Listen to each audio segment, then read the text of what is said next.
We called him that old man, us boys, who played round the square. As he sat on the concrete bench the county put up there. His hair was gray and hung down long to the bottom of his neck.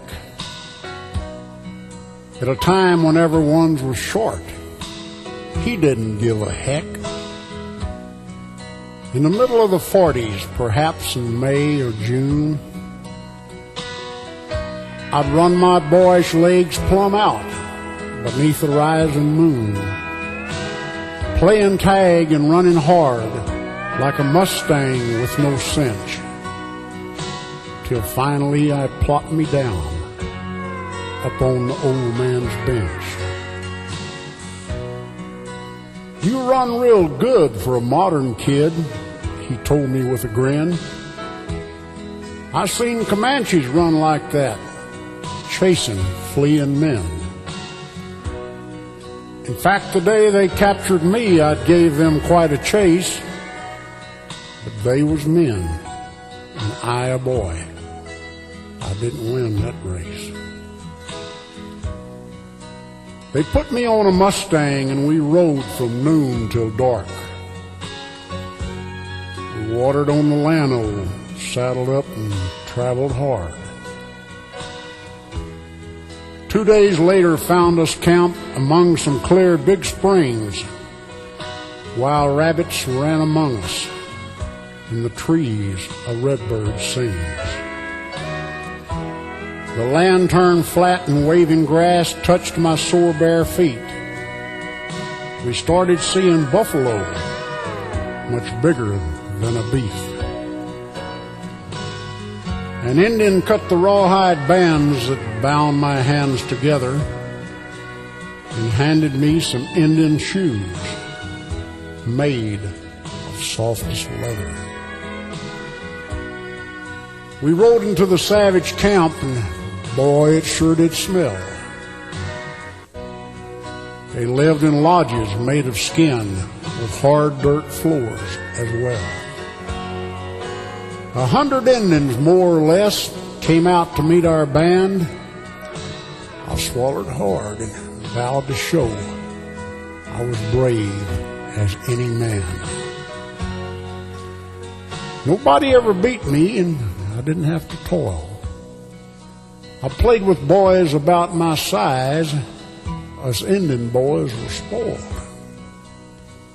They taught me how to shoot a bow and how to throw a knife.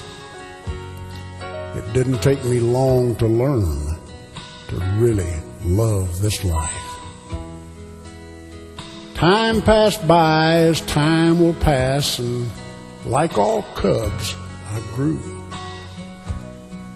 I learned to lance the buffalo as Kiowa warriors do. I fought against the Lipan and we raided Mexico. I found myself an Indian wife, more timid than a doe. In my 20th summer, we painted up for war, headed south to Texas, where all the horses were.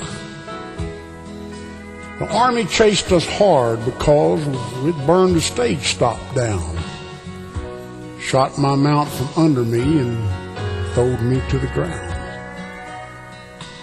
He damn sure ain't no Indian, boys. His skin's as fair as mine. And look at this. He's got blonde hair beneath the Indian sign. The cavalry sergeant tied my hands and they put me on a mare. And I returned to Fredericksburg with feathers in my hair. The fierce Comanche'd kill my folks the day they captured me, but I had kin who took me in, folks good as they could be. They took away my moccasins and my beaded leather shirt, put clumsy shoes upon my feet. Damn, those shoes did hurt. I stuck it out till autumn came and the trees would be bare soon. One night I headed north again, 'neath a pale Comanche moon. My tribal family I found camped beside the Colorado.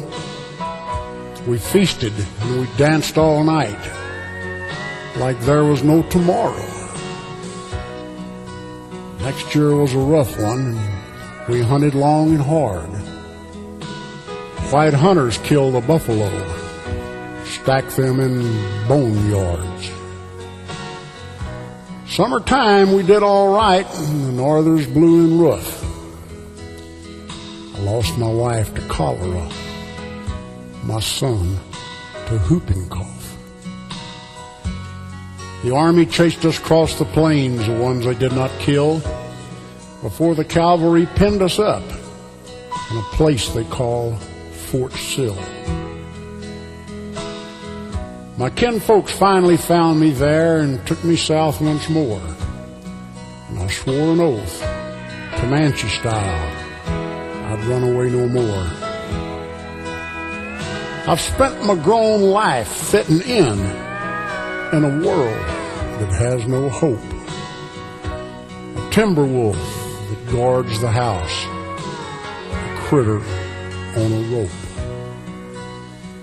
My dreams are filled with used-to-bes, long gone to be no more. Around me others live their lives, my own passed on before. Years rolled by and I settled down, and age dulled my stubborn will. Time has took away the brave they captured at Fort Sill. I'm looking forward to the day, and I feel it's coming soon. I'll ride across the plains once more, 'neath an orange Comanche moon.